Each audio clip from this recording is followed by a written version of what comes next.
Então, gente, boa tarde. Vamos começar a leitura do livro Conflito e Paz. Estamos na página 20 do capítulo A Grande Paz. Então, vamos ler a impotência.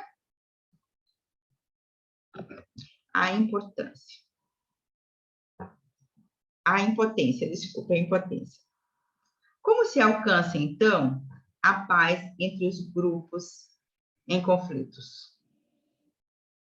Geralmente, apenas quando ambos os lados já não suportam.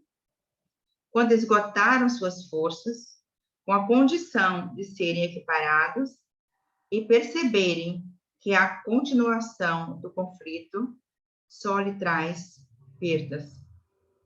Então, fazem a paz. Traçam novas fronteiras, respeitam-nas de comum acordo e, de algum tempo, recomeçam o intercâmbio do dar e do amor e do tomar, ou até mesmo se associam para constituir um todo maior. É interessante ele falar sobre isso, né? Porque é isso que a gente vê recentemente. Para se alcançar a paz, é preciso que se sintam que estão perdendo muito. O triunfo. O que acontece, porém, quando um grupo vence e subjuga outro, que antes talvez tentara exterminar? Depois da vitória, o grupo vencedor perde sua coesão interna e o grupo dominado volta a afirmar-se. Com o triunfo começam, portanto, a dissolução do grupo vencedor e o seu declínio.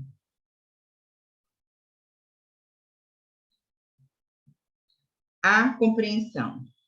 Descrevi isso até aqui numa perspectiva mais ampla e em traços essenciais. Como em outras coisas da vida, essa generalização não faz justiça à multiplicidade da realidade concreta. Também não se trata disso.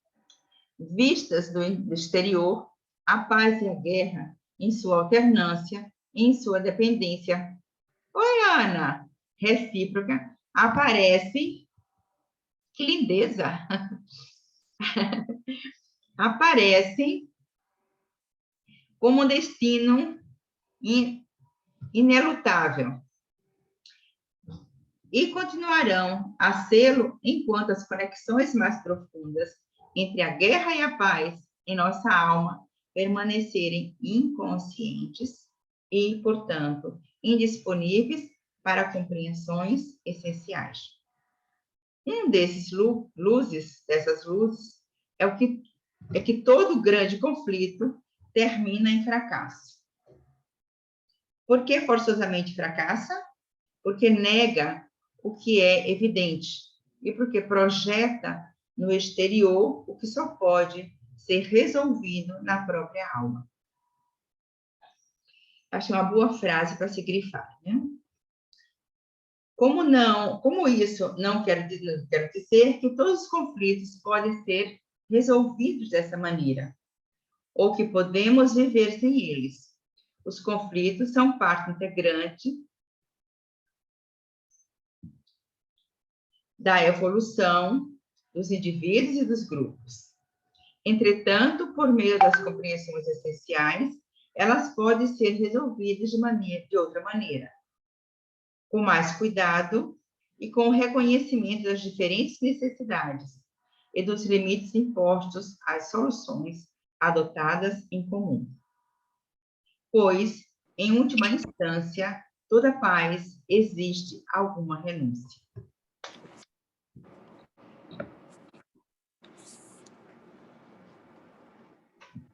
A paz interior.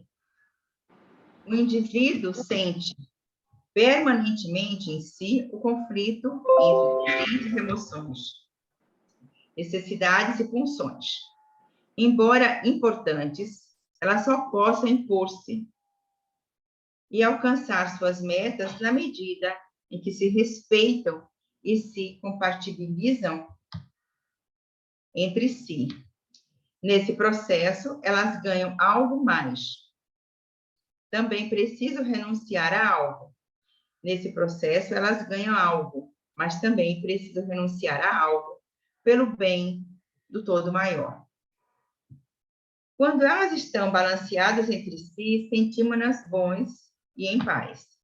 Mas enquanto estiverem em conflito, permanecendo indefinidos seus limites, suas possibilidades, sentimos-nos mal. E, evidentemente, nervosos, estressados e doentes. Eu estou com óculos que não me ajudam, porque esse óculos é antigo. Eu estou com dificuldade na clareza das letras. O que acontece aí? Um conflito interno ou uma internalização de um conflito externo.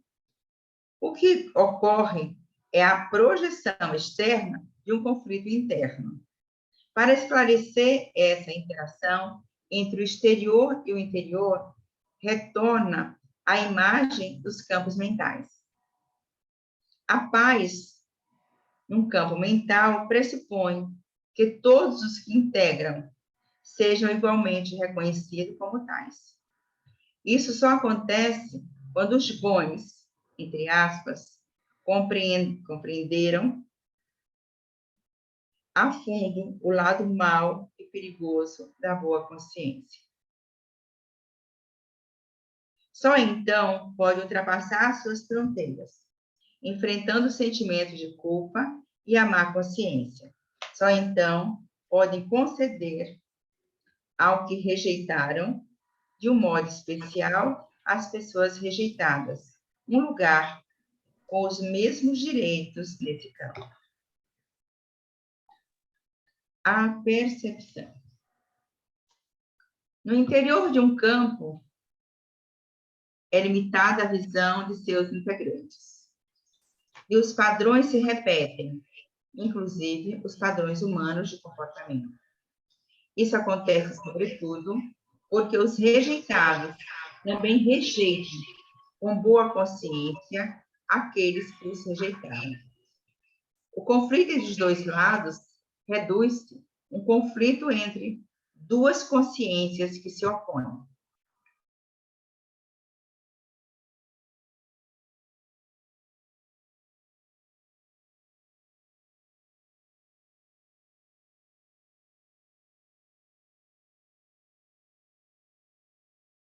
São vistos como maus e vice-versa. Hubert Sheldrake observou que um campo só pode mudar se é colocado em movimento por um novo impulso externo. Esse impulso é algo mental, isto é, provém de uma nova compreensão. Inicialmente, o campo se defende contra ela e procura reprimi-la. Mas quando ela se aposta de um número suficiente de seus integrantes, o campo põe-se em movimento como um todo. Então, pode abrir-se às novas compreensões. Deixa para trás algo superado e mudar seu comportamento. Uma nova compreensão seria, por exemplo, a percepção de que os grandes conflitos têm suas raízes na boa consciência e tiram dela suas energias agressivas. Outra compreensão nova, resultou da evolução do trabalho com as constelações familiares e seu desenvolvimento. A partir da expressão dos movimentos da alma, verificou-se que, quando damos aos representantes, numa constelação familiar, tempo suficiente para se concentrarem e não interferimos, de repente, eles são tomados por um movimento que se desenvolve sempre na mesma direção. no sentido de conectar no nível superior o que até então estava separado. Por isso, com isso, esses movimentos da alma nos proporcionam uma via de conhecimento em cujo termo os grandes conflitos perdem a sua fascinação e o seu sentido. Nesse movimento, ultrapassa os limites da boa consciência e, consequentemente, os limites do próprio grupo. Eles juntaram essa unidade, eles juntam, né, numa unidade maior, os lados até então separados.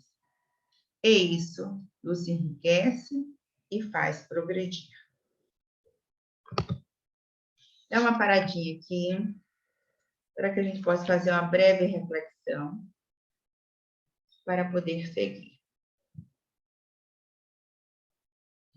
Olha que coisa incrível, quando o Bert, ele coloca como está a compreensão do conflito e o que, de fato, leva ao fracasso. Então, conflitos sempre vai fazer parte da nossa existência. Embora que o conflito seja parte integrante da evolução, ele precisa nos levar a uma compreensão essencial. Se ele não leva a uma compreensão essencial, nós não compreendemos os limites e não vamos para as soluções. Então, pois, em última instância, toda paz exige alguma renúncia. Então, o que de fato precisa ser renunciado no movimento para a paz?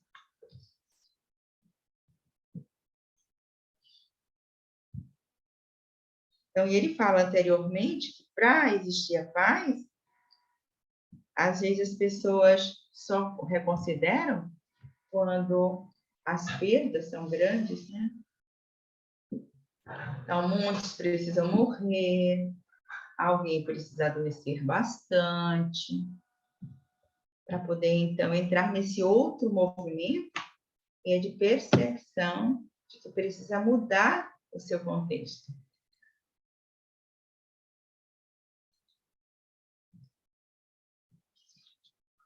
Quem gostaria de continuar a leitura? Paulinha, Ana. Eu queria Ana está levantando a mão. Tá. Eu queria fazer, aqui nessa última frase, você coloca assim, ó, no livro está assim: com isso, esse movimento de alma nos proporciona, que é isso que você explicou, né? Aonde entra a questão da boa consciência? A boa consciência é geralmente o que faz a guerra, né? Tá. Então, se você olha, vamos trazer essa questão muito recorrente que está acontecendo no momento, né? O Putin acha que ele tem todo o direito, e em nome da velha Rússia, né? Ele considera que toda aquela região faz parte da Rússia. Ele quer exterminar quem? Os nazistas, os alemães naquela época, século XX, que invadiram, né? Que fez a Grande Guerra. E a partir dali houve muitas situações difíceis. Então, o que é o nazismo, né? O nazismo também foi o grande extermínio dos judeus, onde ele queria uma raça pura. Então, para todos eles na época, os judeus eram da raça impura e tinha que exterminar. Então, a boa consciência tinha que fazer isso. Em nome da boa consciência, se levanta as bandeiras, por exemplo, os pais, antigamente, as filhas, quando engravidavam, em nome da honra da família, essas moças com seus bebês eram postos para fora de casa. Né? Então, e tantas outras situações que ocorrem. Né? Tantas outras. Em nome da boa consciência. Sim. Paulinha, você quer falar? Maria, desculpe, eu cheguei um pouco atrasada e aí eu não acompanhei a leitura. Sim. Eu gostaria de me situar. Você Então, acabou de... estamos na página 22 agora. Hum. E vamos entrar na página 21 e vamos ler a paz interior. No meio da página. Consciência de grupo. É porque eu estou no E a outra PDF. consciência? É na página 22, É a outra Maria. consciência. É. No finalzinho da página 22. Isso, a outra consciência. Ah, já cheguei. Já lemos aqui, tá bom. A paz interior. É porque quando eu leio, eu consigo marcar, né? Mas quando eu estou lendo, não consigo marcar. Tá bom. Então, quem gostaria de Eu posso falar, a paz interior? Isso, a outra consciência. Ah, depois da paz interior, a percepção já foi a outra consciência. Isso. No nível dos movimentos da alma, atua uma outra consciência.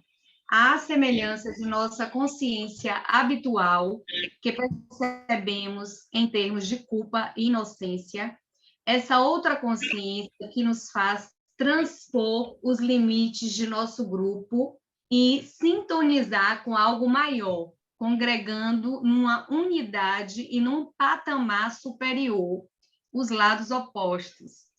Na certa, patamar superior aos lados opostos. Também se deixa perceber por meio do sentimento. Isso só ocorre, porém, quando já progredimos um pouco no caminho que vai além de nossa consciência habitual. Essa outra consciência se torna perceptível por meio da paz ou da intranquilidade, da serenidade, alerta ou da desorientação, precipitação e recusa de saber. De resto, quando perdemos a concentração interior, recaímos no domínio da boa e da má consciência. Estar em sintonia significa estar harmonizado com muitos, com todos, em definitivo, e não ser inimigo de ninguém. Na esfera da boa consciência, pelo contrário, uno-me a um dos lados e estou em conflito com o outro, até a vontade de extermínio. Ingressar na esfera dessa outra consciência significa, portanto, abandonar as imagens de inimizade. Nesse nível, continua havendo conflitos, pois são inerentes ao crescimento e ao desenvolvimento, mas eles já não estão associados a imagens de inimizade, à vontade de extermínio e, sobretudo, à exaltação e ao zelo. Onde começa, portanto, a grande paz? Ela começa onde termina a vontade de extermínio, seja como for que o justifiquemos, e onde o indivíduo reconhece que não existem seres humanos melhores e piores. Todos estão enredados de seu modo particular, nem mais nem menos do que nós. Nesse sentido, somos todos iguais. Quando sabemos e reconhecemos isso, quando sabemos que nossa consciência tolhe a nossa liberdade, podemos nos aproximar uns dos outros sem arrogância, respeitando os limites que nos são impostos. Podemos olhar mais longe e ultrapassar nossa boa consciência anterior para nos encontrarmos mutuamente em algo maior. Aí começa a grande paz. Mas o outro amor. O caminho para essa paz é preparado por um outro amor, que leva a transpor os limites da boa consciência.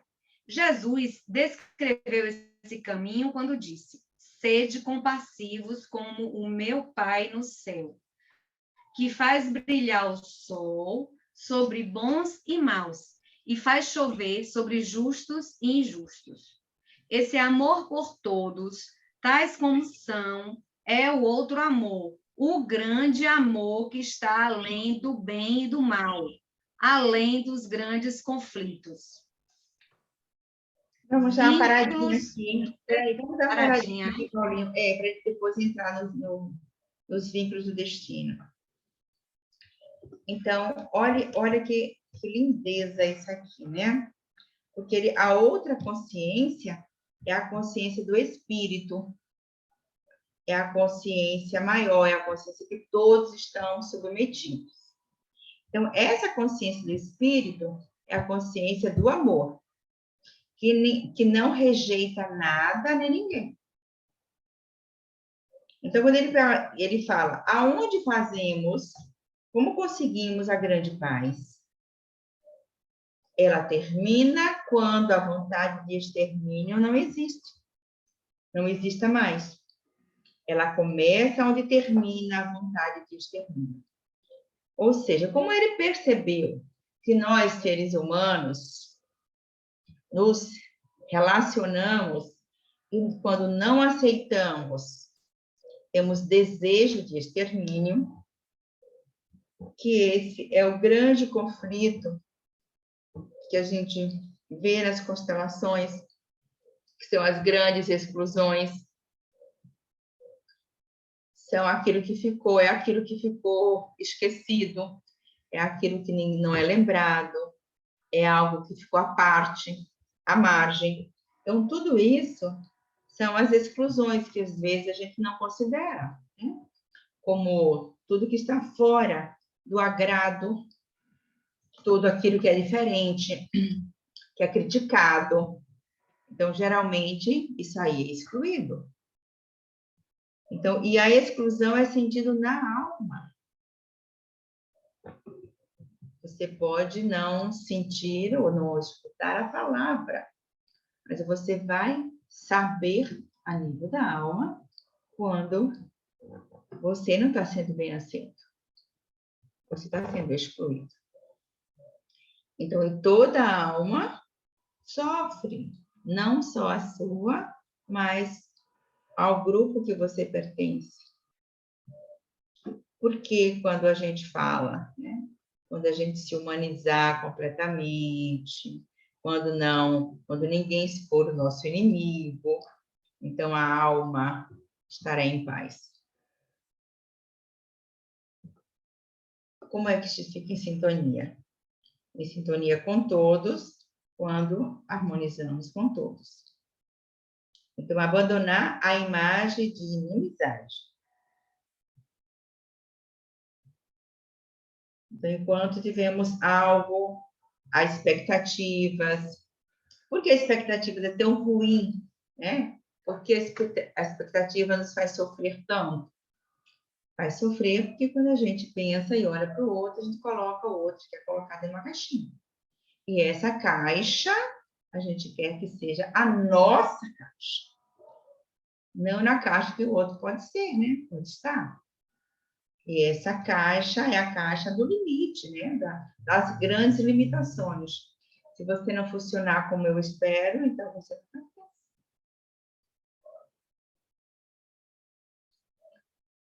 Então, é bastante sério isso, porque a gente vê isso acontecer nas famílias,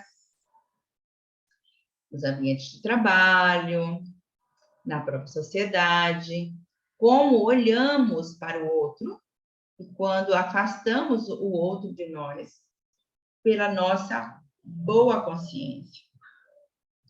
Sim, Paulinha, fale. Eu vou falar muito, assim, com base no que eu vivi esse final de semana, que foi uma experiência, assim, maravilhosa, Maria. Eu ainda estou, assim, digerindo, né? Quando o texto fala na arrogância, né? E que a gente trabalhou isso, e eu já consigo me ver no meu lugar de filha, né? E, graças a Deus, eu me libertei de uma coisa que esse texto fala, que é daquela coisa de você, essa boa consciência, que você, a pessoa, né, que faz parte de um sistema familiar, ela sempre tem, assim, a sua verdade, a sua boa consciência, ela diz, não, eu acho que fulano deveria fazer isso, isso e isso, porque isso é bom para ele. Mas, assim, a partir do momento em que eu consegui me colocar no meu lugar, né, de filha, e foi muito mais fácil. Hoje eu encontrei com ela, né, e ela continuou fazendo e sendo o que ela sempre faz. E eu me coloquei naquele lugar menor, né? E eu não senti tanto o julgamento pelas coisas que ela falou. Pelo contrário, eu senti mais amorosidade, eu senti assim, uma vontade enorme de reencontrá-la e levar o melhor de mim, uma lembrança, um mimo, né? Então, assim, é muito bonito você receber a ordem do amor na sua vida, né? E, assim, isso é só um núcleo. Quando a gente fala em guerra, é algo mais macro, grandioso, mas nas famílias se encontram, assim, os mais significativos conflitos, né? Sim. E a gente conseguindo ter essa percepção, né, maior dessa coisa da maior consciência, né? Essa palavra de Jesus que diz que Deus é tão bom que ele dá tudo para todos, que aquela música de Caetano fala, vaca de divinas tetas, dê para os bons e os caretas, enfim. Então, essa coisa assim de você buscar, através das constelações, o seu lugar, e de você também não se achar mais do que o outro, não se achar que a sua régua vai caber ao outro. A sua régua cabe a si. Você tem os seus princípios, as suas escolhas, e são seus, né? Sim. Os pais erram tentando acertar, e os filhos, quando ficam mais maduros, querem decidir a vida de seus pais, porque acham que estão desorientados, né? Mas não. A gente tem que ter muita amorosidade nesse processo dos conflitos familiares e conflitos sociais também, né? Que aí abarca a família maior. Sim. Nas famílias, os conflitos aparecem, né? De uma ordem, de uma intensidade. E claro que os conflitos externos, eles também representam os grandes e pequenos conflitos interiores, pessoais e familiares. É isso, geralmente, que gera os grandes conflitos em escalada, porque algo do interior de cada um não está bem resolvido.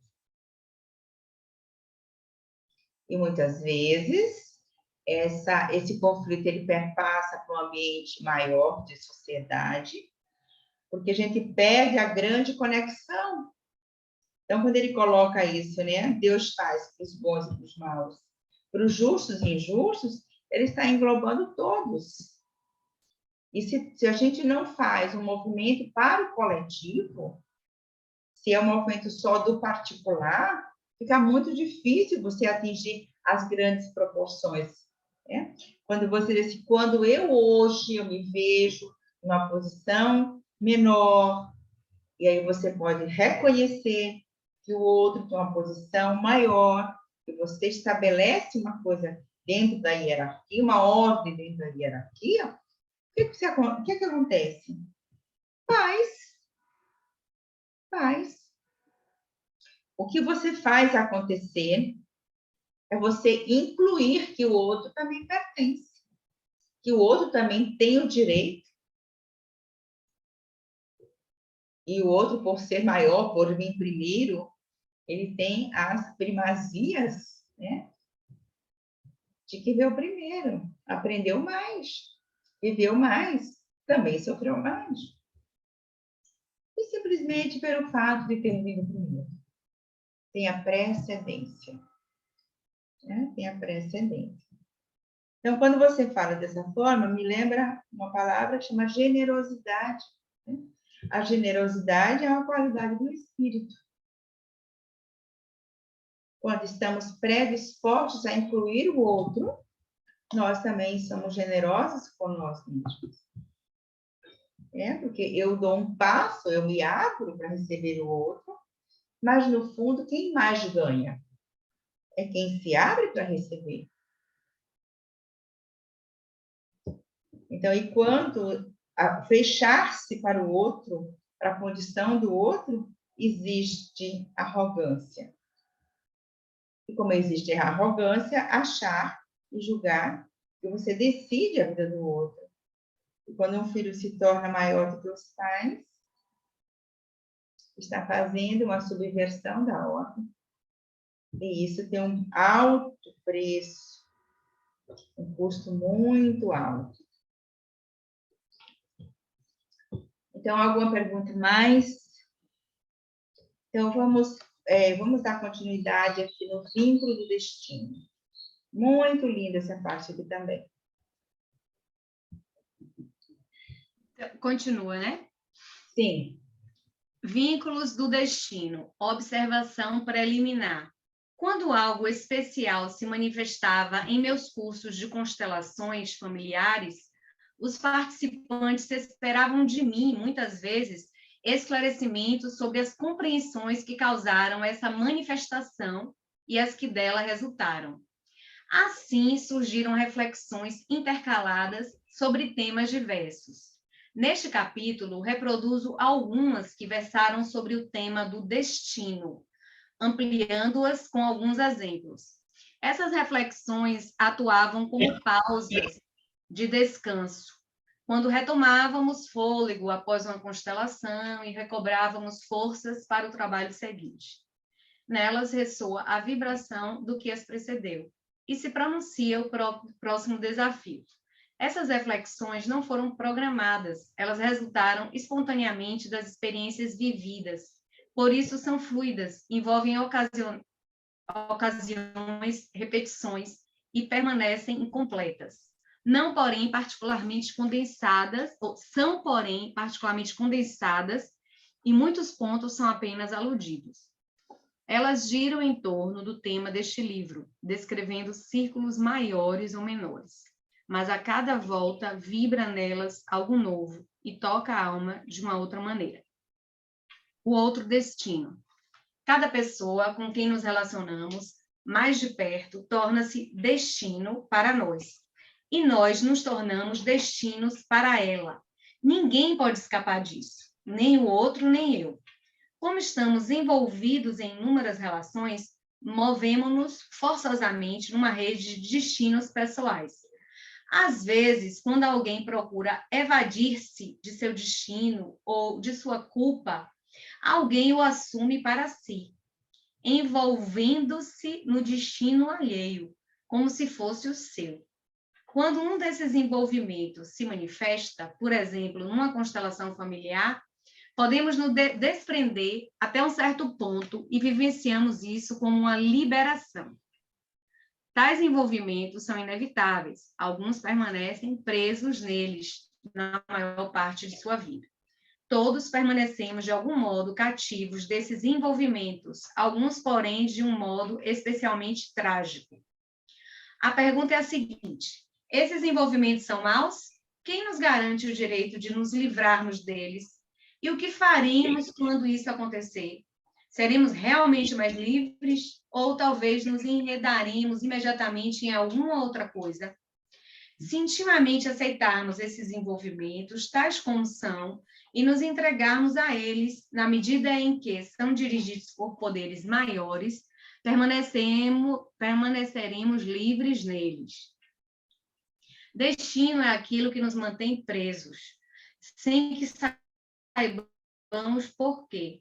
Para uma certa mulher, a morte de sua irmã gêmea no parto foi um destino particular. Contra esse destino, ela nada pôde fazer, mas ele determinou toda a sua vida. Ela não pôde escapar dele. A morte de sua irmã foi destino também para o seu filho. Ele também não conseguiu escapar-lhe.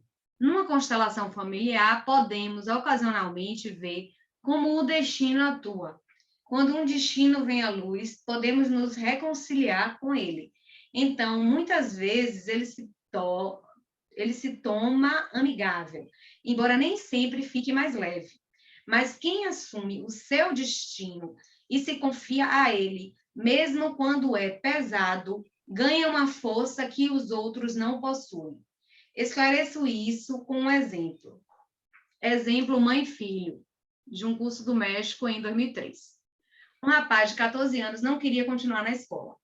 Sua professora ficou preocupada e procurou os pais para discutir o problema. Eles também não sabiam o que fazer. Resolveram, então, fazer a constelação da família e compareceram em companhia do filho a um curso que ofereci a pais e professores de crianças difíceis. Fiz para eles a constelação da família. Coloquei o rapaz ao lado da professora e diante deles coloquei ambos os pais. Quando observei o rapaz, notei sua tristeza. Disse a ele: "Você está muito triste." Ele começou a chorar e sua mãe chorou também. Isso bastou para mostrar que seu problema estava relacionado com a mãe. Minha impressão foi que isso tinha a ver menos com ela pessoalmente do que com algum acontecimento ocorrido na família dela. Então perguntei à mãe: "O que houve na sua família de origem?" Ela respondeu: "Eu tive uma irmã gêmea que morreu no parto." Então introduzi uma representante para sua irmã gêmea. Ela se postou a uma certa distância, olhando para fora. Logo pudemos notar que a mãe se sentia atraída pela irmã. Assim, coloquei-a atrás da irmã e perguntei-lhe como se sentia ali. Ela respondeu: "Aqui me sinto bem."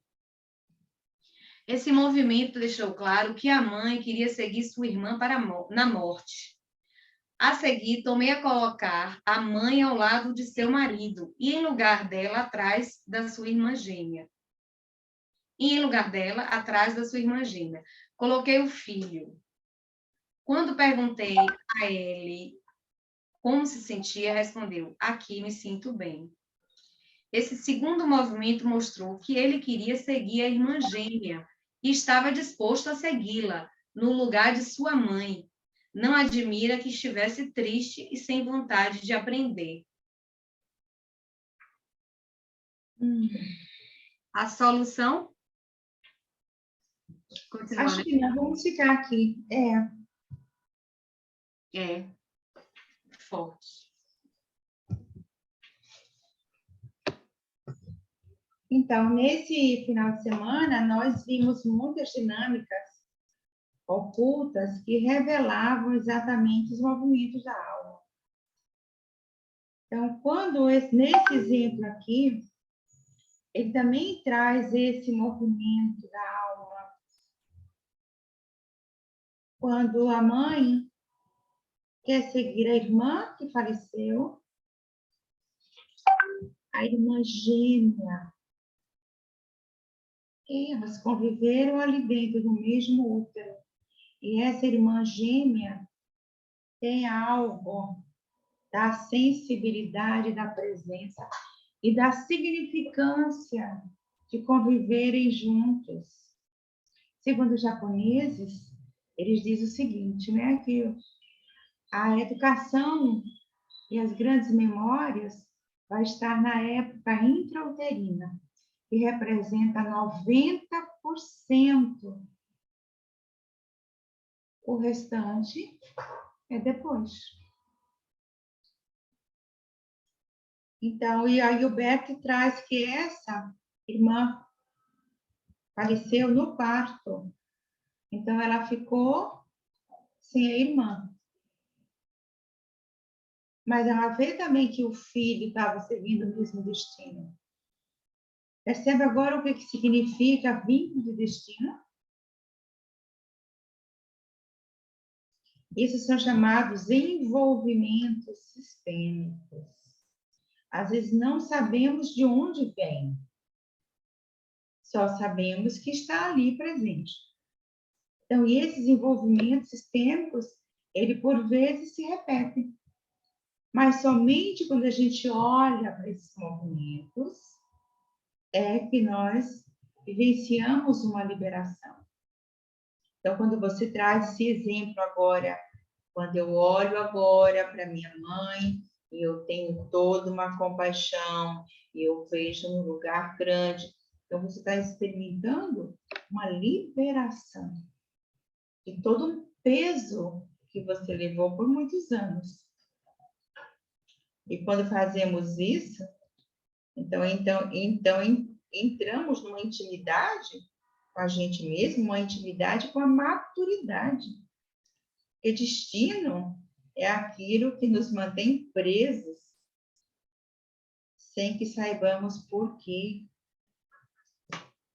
E às vezes a gente absorve o destino de alguém, como esse filho absorvendo o destino da mãe diante da perda da irmã gêmea. É muito bonito ver esses entrelaçamentos, né? Porque ele fala cada pessoa com quem nos relacionamos mais de perto, torna-se destino para nós. E nós nos tornamos destinos para ela. Então, olha quantas relações nós temos de perto, né? No trabalho, nas amizades e na própria família. Somos uma comunidade de destino. E até falava lá na imersão, quando estamos juntos, trabalhamos juntos, vivenciamos potencialmente muitas emoções juntos, dali em diante, nós nos tornamos uma comunidade de destino. E o lindo de tudo é que o Bert traz, né, com o grande amor que sana os conflitos, é o grande amor que une, que é o amor do Espírito, que a todos pertence e a todos perdoa.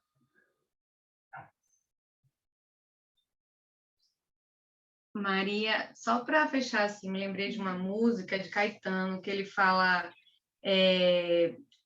uma parte assim, onde não há pecado nem perdão. Então, assim, seria esse amor, né?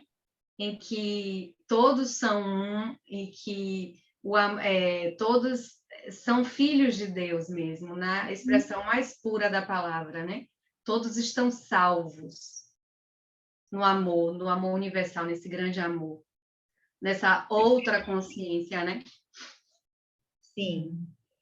Porque, assim, quando nós criamos uma cisão com alguém, nós somos prisioneiros dessa relação. Né? O que ele traz aqui. Né? Se internamente, intimamente, aceitarmos estes envolvimentos, tal como são, nos entregarmos a eles na medida em que são dirigidos por poderes maiores, permaneceremos livres deles. Ou seja, quando você não precisa rechaçar o outro, nós estamos nos liberando das situações difíceis. E, na verdade, a gente não sabe, né? Não sabemos nada da vida do outro. Apenas aquilo que é comunicado, e nós, às vezes, intuímos, e às vezes a gente se julga e arroga, dizendo que sabe. Eu já sei o que você vai falar. Eu já sei o que você sente. Ah, você sente isso? E não pergunta, e não se atém a fazer uma boa observação. Então, simplesmente julgamos. E quando julgamos, nos aprisionamos.